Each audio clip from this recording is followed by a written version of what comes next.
न्याज़ साहब जो हम ये देख रहे हैं कि गुफ्तगू जो है वो की जा रही है, उसमें टाइमिंग पर भी एक सवाल उठ रहा है कि जी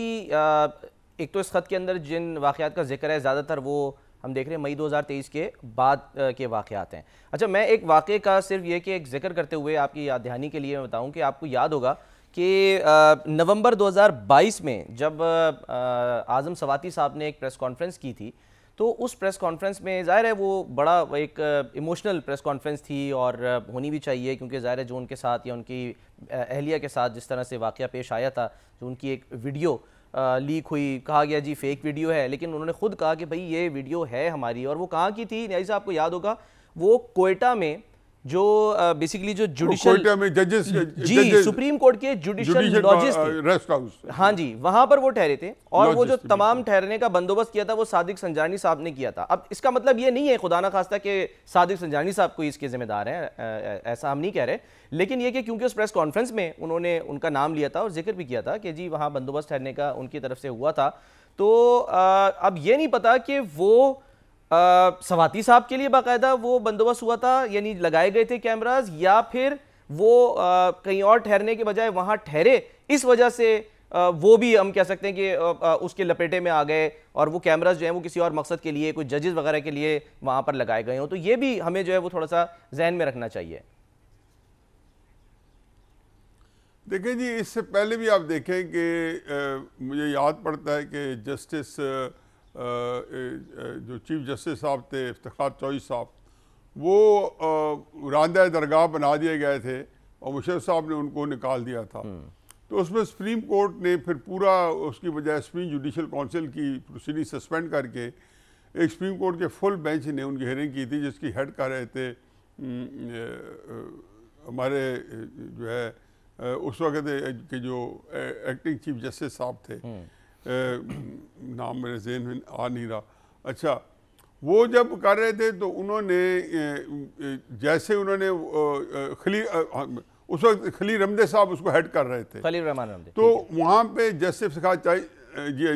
खलील रहमान रमदे साहब उसको हेड कर रहे थे। तो वहाँ पे एक वीडियो जो है सामने लाई गई,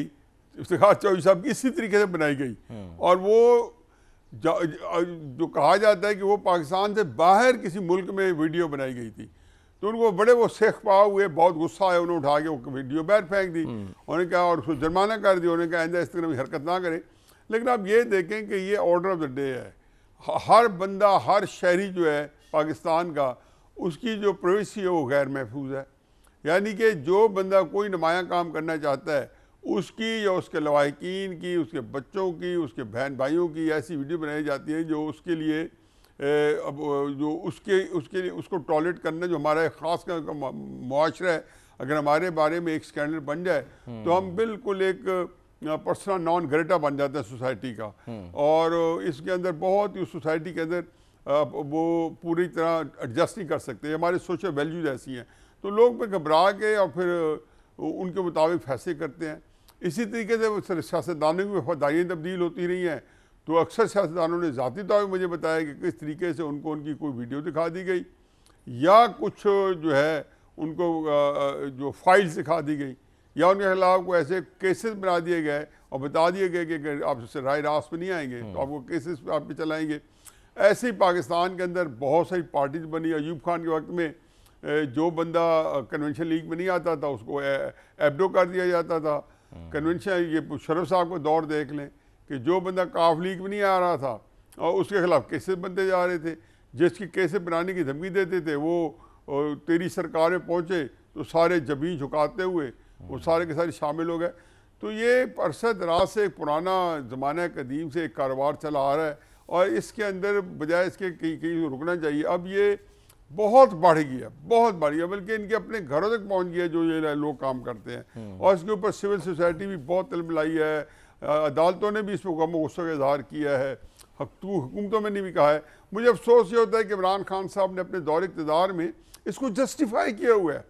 उन्होंने कहा था कि एजेंसियाँ तो करती हैं, बजाय ये असल में ये खामी है जहाँ पे कि उस पर डट जाते और ये कहते कि ना आप ऐसे ना करें और बिल्कुल नहीं कर सकते। उन्होंने कहा नहीं जी, ये तो सियासतदानों की करप्शन कैसे पता चलेगी अगर एजेंसी ये काम लेकिन ना वो न्याजी साहब ये उस ऐसे वक्त वज़ीर आज़म कहते थे, पाकिस्तान उस इमरान वक्त खान कहते थे साहब न्याजी साहब कि जब तक